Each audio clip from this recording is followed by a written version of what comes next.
त्या ओंजळीमध्ये हरणाचं पाडस आलं. इकडं तिकडं बघायला लागला. काय माझ्या हातामध्ये? पाहिलं, हे तर हरणाचं पाडस आहे. बापरे, किती छोटा आहे. याची आई कुठे आहे? आणि म्हणतात बघितलं तर त्याची आई मेलेली होती आणि ती वाहत जात होती. तुम्ही म्हणाल असं अचानक कसं काय घडलं? अचानक नाही घडलं. ती पाणी पिण्यासाठी त्या नदीच्या पात्रावर आली होती. पाणी पित होती, पण तिला दिवस होते. तिनं वाघाची डरकाळी ऐकली, ती घाबरली आणि तिनं वेगानं पाण्यात उडी मारली. वेगानं पाण्यात उडी मारल्याबरोबर तिचा गर्भ गळाला आणि ती वाहत जाऊ लागली. मग तो हरणीचा जो गर्भ होता ते पाडस होतं, ते त्या जडभरताच्या ओंजळीमध्ये आलेलं आहे. त्यानं ते पाडस घेतलं, त्याच्याकडे पाहिलं, आता छोटं होतं. त्याच्याकडे पाहून हा मोहित झाला. ऐका ना तुम्ही. त्यानं प्रपंच, माया, मोह, बायको, लेकर, बाळ, घर, दार, राजवाडा कशासाठी सोडला होता? बोला ना. कशासाठी? देवासाठी. सगळी मोहमाया सोडून तो जंगलात आला होता. कशासाठी? देवासाठी. आणि पुन्हा आता कशात अडकलाय? मोहात अडकलाय. बघा, त्या हरणाचा मोह त्याला एवढा उत्पन्न झाला, एवढा निर्माण झाला, त्यानं पोटच्या लेकरासारखं त्या हरणाला सांभाळायला सुरुवात केली. तो जेवायला बसला तर हरिण जवळ, स्नानाला गेला तर हरिण सोबत, भजन करायला लागला तर हरिण सोबत, देवपूजा करायला लागला तर हरिण सोबत. प्रत्येक त्याच्या दिनचर्येमध्ये हरिण होतं. उठता बसता हरिण हरिण हरिण हरिण हरिण हरिण करायला लागला. सांगा बरं, आता देवाची प्राप्ती होईल का? होणार होती. प्रपंच सोडला होता, पण आता पुन्हा मोहमाया पुढे आली. मग त्या हरणाचा लळा त्याला लागला. आता त्यालाच हरणाचा लळा असते असं नाही, आपल्याला आपल्या हरणाचा लळा असतेच की नाही? कोणाला नाही? प्रत्येकाला आहेतच की नाही? मग त्या हरणाचं संगोपन करायला लागला. एक दिवस असं म्हणतात, तो राजा समाधी अवस्थेमध्ये बसला, डोळे बंद केलेले आहेत, विश्वाच्या मालकाचं चिंतन करत आहे. अशा प्रसंगाला ऐका, ते हरण आता मोठं झालेलं आहे. बघता बघता मोठं झालं आणि तो राजा समाधीला बसलेला आहे. पण तिकून एक हरणाचा कळप आला. आता हरणाचा कळप आला, या हरणाला लहानपणापासून जड भरताशिवाय काही दिसलं नव्हतं. पण माझ्यासारखं कोणीतरी दिसतंय, ही माझी भावकी, हे माझं कुटुंब, असं त्या हरणाला वाटलं आणि ते हरिण त्या कळपामध्ये निघून गेलं. आता यात काही नवलाची गोष्ट नाही. त्याच्या परिवारासोबत जाणं म्हणजे काय चुकीचं आहे का? ते निघून गेलं. म्हणता जडभरत राजाने 1 तासाने आपली समाधी थांबवली, आपलं चिंतन भजन जे होतं ते थांबवलं आणि डोळे उघडले. डोळे उघडल्याबरोबर जो हरिण डोळ्यासमोर असायचा, तो हरिण आज दिसत नाही. राजाला असं वाटलं आपल्या समोर नाही म्हणून काय झालं, पाठीमागं असेल. पाठीमागं पाहिलं, तिकडंही नाही, बाजूला पाहिलं, तिकडंही नाही, चहू बाजूला पाहिलं, ते दिसतच नाही. राजाला असं वाटलं पर्णकुटीत नाही, आपल्या झोपडीत नाही, झोपडीच्या बाहेर असेल, चरत असेल. राजा उठला आणि झोपडीच्या बाहेर पाहायला लागला. तिथंही ते हरिण नाही.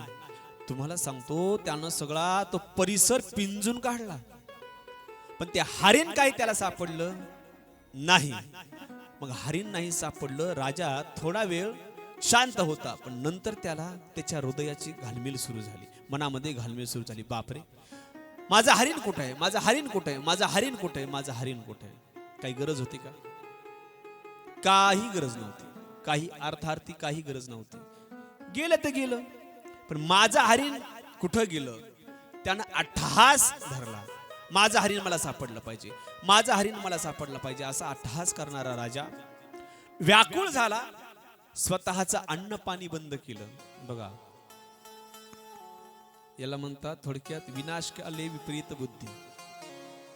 बरोबर आहे?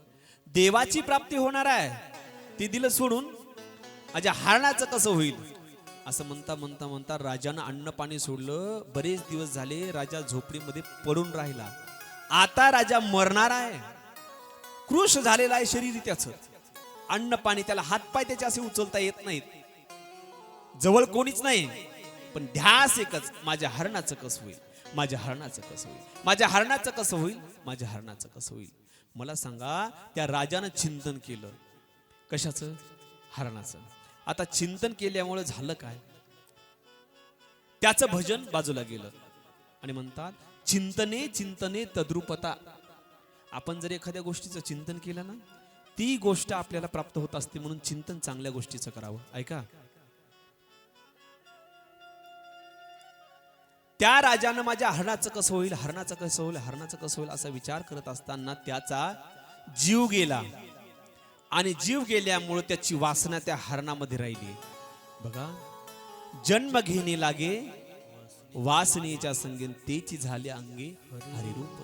जशी वासना तसा जन्म घ्यावा लागतो. म्हणून अंतकाळाच्या वेळेला वासना चांगली राहिली पाहिजे. नाही याचं लग्न राहिलंय, तिचं लग्न राहिलंय, याला लेकरू नाही झालं, त्याला पोरगं नाही झालं, ह्याच्यापेक्षा आपलं नामचिंतन अंतकाळाच्या वेळी, अंतकाळी ज्याच्या नाम आले मुखा, मग तुका म्हणे सुखा पार नाही. अंतकाळाच्या वेळेला आपल्या मुखाला नाम यावं अशी वासना असली पाहिजे. आणि वासना जर जड भरतासारखी राहिली तर मग वासनेच्या पोटी जन्म घ्यावा लागतो, जसा की जड भरताने घेतला. जड भरत राजा हरणी गर्भ गेला, जड भरत राजा हरणी गर्भ गेला, भरत राजा हरणी गर्भ गेला, हरणी गर्भ गेला.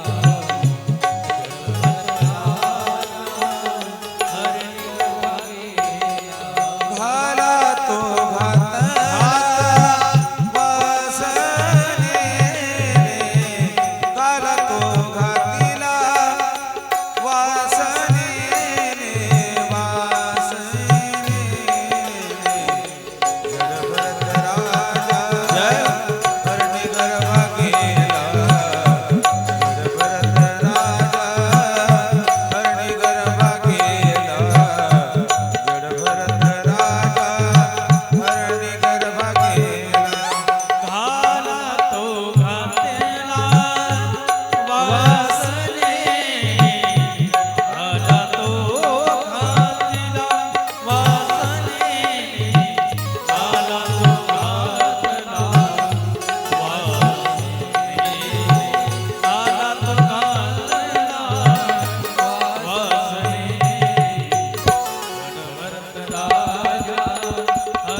गोपाल कृष्ण भगवान श्री राधेश.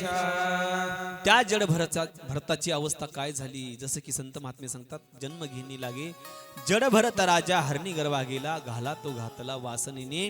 तो जड भरत राजा हरणाच्या गर्भाला गेला, त्याला जन्म हरणाचा मिळाला. साधी गोष्ट आहे का?